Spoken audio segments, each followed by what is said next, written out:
A diagnosis of cancer can be life-altering, and what follows is often a labyrinth of doctor's appointments, tests, and treatments. And as you can imagine, that can be frightening for patients.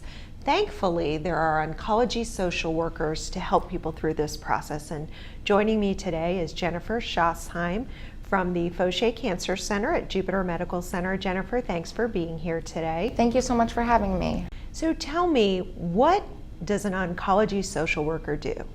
Well, that's a good question. As an oncology social worker, I have many roles. The most important role, I believe, is to focus on the patient's, their emotional state, their psychological state, how they're doing and coping with their diagnosis and throughout the process of treatment. I think it's very important to make sure that patients understand what they're going through, because a lot of times when physicians are going through the process of treatment and explaining different things, patients can get very overwhelmed.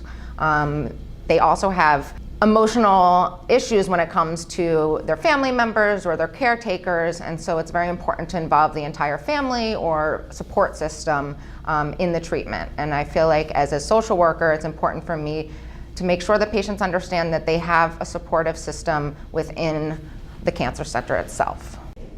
So do you see people immediately after they're diagnosed? I do my best to see patients right after their diagnosis to see how they're doing, but I do recognize that a lot of patients post-diagnosis, even post-surgery, they are having different issues throughout the journey of having cancer. Everything from side effects that are affecting them at home, that are affecting them in terms of transportation. I do everything from supporting them emotionally, but also giving resources out for the community. There are a lot of different centers and things that are in the community that patients are not privy to knowing about. A lot of times, individuals who are diagnosed with cancer often are very focused on their diagnosis and their treatment, and it's kind of a very focused thing for the patient and their family members. So I think that what I do is help them out to realize that there's other things around that can help them throughout the journey. In addition, I also am facilitating support groups for patients, a Living with Cancer support group, a caretaker support group, and we're starting a young women support group as well. I do notice that there are, unfortunately, a lot of patients who are under the age of 45 who have been diagnosed with breast cancer recently in particular, and they are looking for a patient population to connect with that they can have better understanding of what each other are going through. They have kind of different needs and different questions than maybe older individuals do. So I want to understand exactly how you assist patients. So when someone's first diagnosed, what sorts of challenges do you typically see that they're having? I think a lot of patients have challenges because of the unknown. The unknown is a really big issue in terms of psychological stability and emotional state. The unknown can cause a lot of anxiety, the unknown of what's going to happen to them. Patients always ask me, or say to me, my doctor didn't tell me, am I going to die? Am I not going to die? Am I going to have side effects from treatment? And do I need to get a double mastectomy? And all those things that, of course, I have to have them ask the physicians about their medical needs. However, I can be there as a support system to say, of course there's going to be anxiety. My job is to normalize and validate patients' feelings toward this. So the unknown is a huge factor involved when a patient is newly diagnosed. It's a big responsibility to be that shoulder for patients to lean on. How does that impact you in your day-to-day life? That's a good question. I think for me, I went into this field knowing that was going to be the situation, that was going to be the issue. And I do, as I talk to my patients about self-care, making sure that they have ways to cope with their disease state, I also have to do the same for myself. I have to make sure that I focus on my self-care when I'm out of the office and when I'm out of the building, to make sure that I can be present with my patients. That is absolutely number one, to be present there and to be focused on their needs at the time. I think to also make sure it's important for me to not take my own questions or concerns or anxieties about my own health once I'm talking to other patients into play when I'm working with them.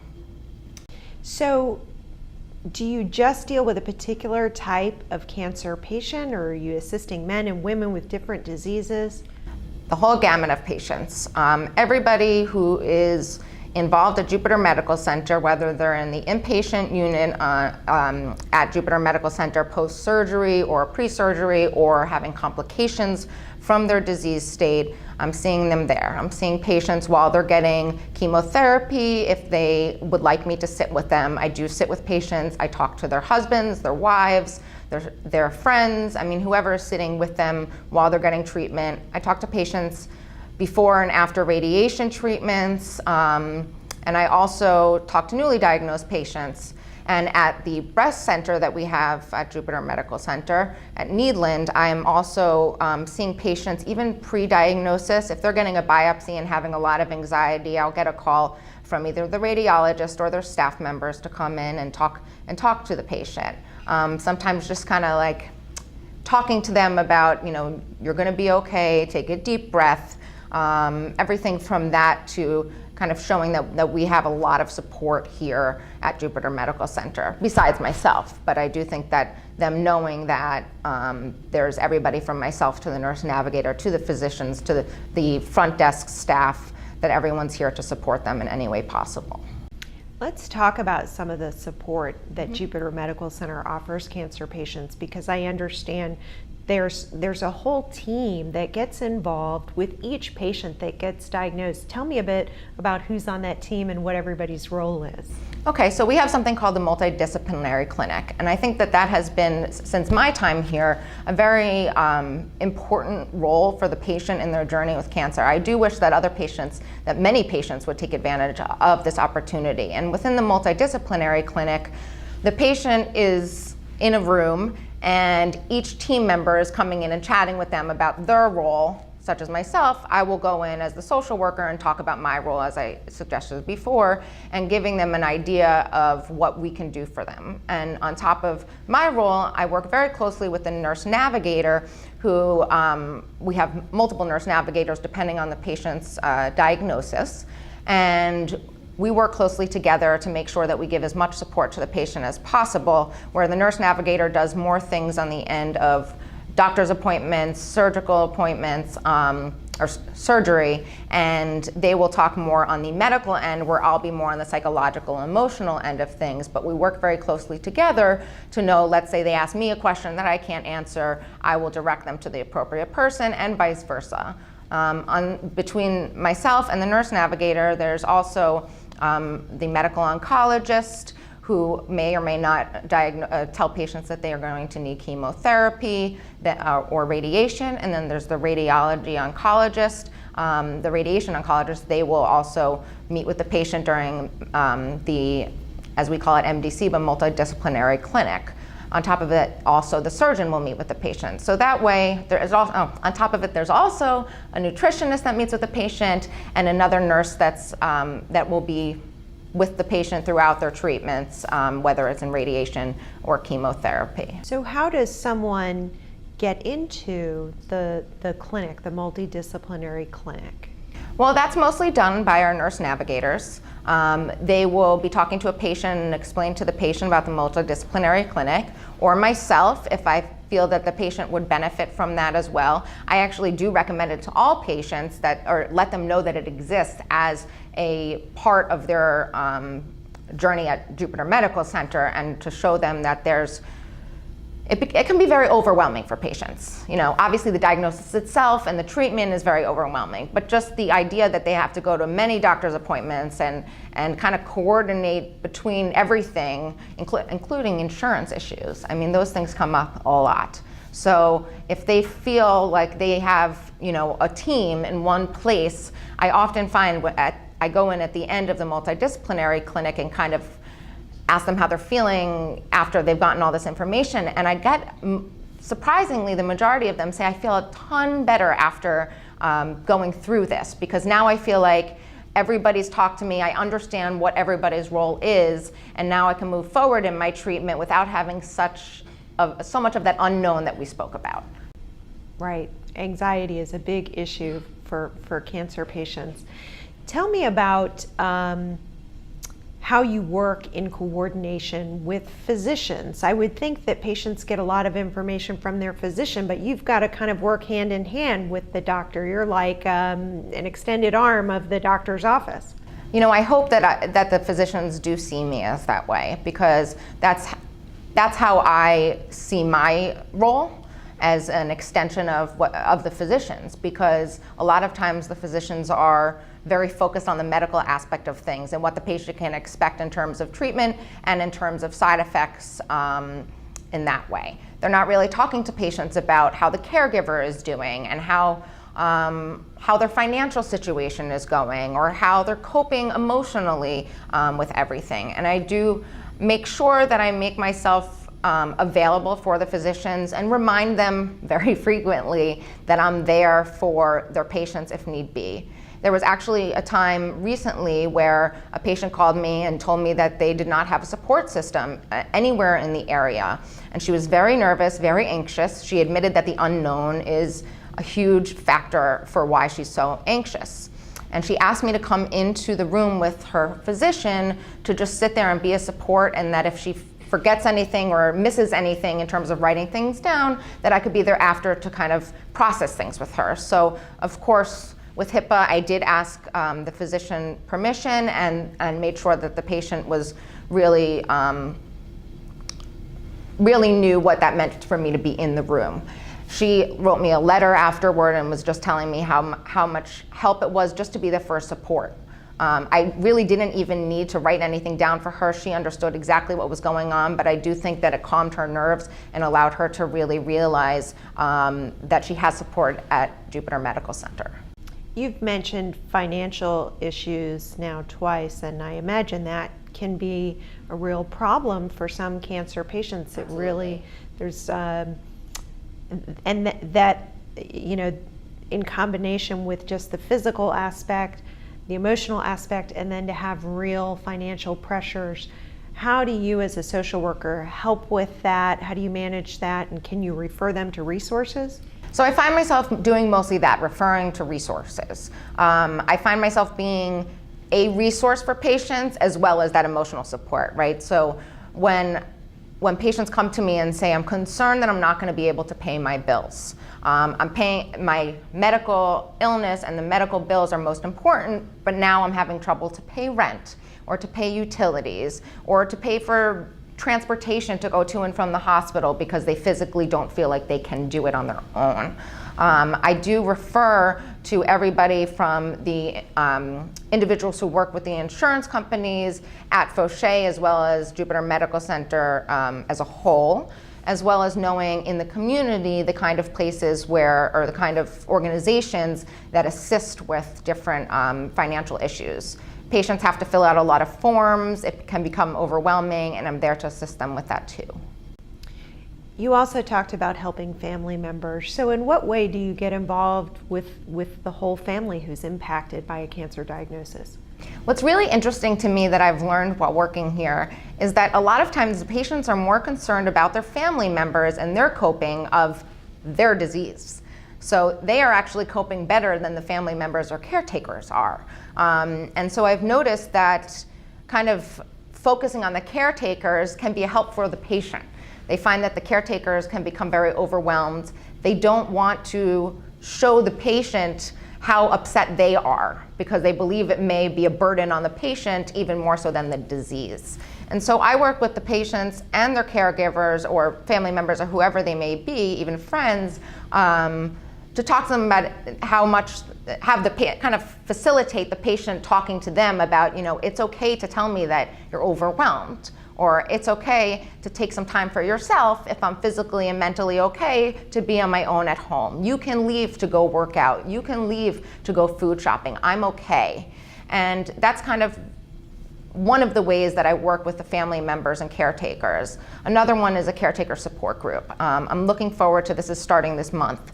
And I'm looking forward to it because I think that a lot of the caretakers really need the support of each other, to know that their feelings and their experiences are very similar to each other. No matter what disease, what cancer diagnosis the patient has, the family members or the caretakers are dealing with some very similar issues. Why are support groups so important both for the patient and the family? Well, there are many different types of support groups just in general, everything from educational to emotional support groups. And I do think that it's important, especially in a cancer center, to have kind of a mix of that. Patients often come to support groups in order to find out more information about their disease from those who have had the disease, right? So there's, let's say in the support group, there's a patient who has breast cancer and they're newly diagnosed. Well, they're concerned about how long am I going to be out of work for, or how long am I going to be in pain for, or who's going, how do you get transportation, or how do you handle this situation or that situation? And I find that by observing these patients talking to each other, that not only are they networking with each other and allowing and talking to each other about their experiences, but their anxiety level goes down significantly after they understand that, oh, this person went through the same thing, and look at them now, they're a survivor. And so even though the Living with Cancer support group is for patients who are presently living with cancer, it's also for patients who have already gone through this process and they're survivors. And so they're able to help each other get through whether it's the fear of recurrence or the fear of their upcoming surgery or biopsies or treatment. Another really good part of having a support group or being a part of a support group is that emotional support. I mean, not just educational on what's happening in the details of treatment or the details of what happens after treatment and you get the PET scan, et cetera, but really just that emotional support. I get a lot of patients who tell me, my husband is really supportive, he loves me so much, and he wants to be there for me, but honestly, no matter what he says to me, I still don't feel it inside. And you question, why is that? And a lot of times what it really is that they feel like, how could they ever understand what I'm going through? They can sympathize, but for some reason they're not feeling that empathy. And so when they're in a support group with other patients who have gone through the same thing, it's a different kind of emotional support, even if they're strangers. So I think it's really important for patients to understand the importance of going to a support group and really finding out other people in the community are going through similar things. For someone who's newly diagnosed, if these resources aren't being offered to them, what kinds of emotional and psychosocial support things should they be seeking out? Well, I believe it depends on the support system that they have at home, right? So if they feel like they can talk to their significant other or other family members about how they're feeling, then it's one thing. But if they don't, I think it's really important to explain to them that they should write down their questions, ask the physician, do you have a social worker here? Do you have a counselor here? Do you have a nurse navigator? Because not all hospitals have nurse navigators, and that job is extremely difficult, but really necessary in this process. I think it's important to encourage patients, especially who are newly diagnosed, to just try a support group. They don't have to go every time, but they can just try it and see how they feel when they're there. I also think that if a patient or a friend or family member were diagnosed with cancer, to really seek out the options that they have, to really get as many professional opinions as possible. I do find that patients have a difficulty because everyone's giving their advice and opinions that it can make them more overwhelmed. And so I always encourage, especially newly diagnosed patients, to really try to just listen to themselves and listen to the professionals rather than listening to the outside world who's giving their 2 cents on their experiences. As a social worker yourself, what do you hope that you give to patients and that they take away from meeting with you? I hope that I can give them hope. I hope that I can give them some calm within this storm of cancer diagnosis and treatment. I do hope that I can give them a feeling of connection with me and with their support team here. And I hope that they find that they feel comfortable talking to me whether it's individual counseling with them or counseling with their families or in a support group. And you must have a very rewarding job. What do you like most about what you do? I find it to be rewarding mostly because I feel like this was my calling. I really do feel like, as being a social worker in this field, that I'm supposed to be here. I feel that the most rewarding part is to, like the patient I was talking about before, to feel like I'm really helping someone, even if it's one patient in a month that gives me feedback and says, you know, whatever you talked to me about or however you just sat with me during chemo, that gave me such comfort. That's where it's really rewarding. Wonderful. Jennifer Schosheim, oncology social worker at Jupiter Medical Center. Thank you so much for joining us today. Thank you so much for having me.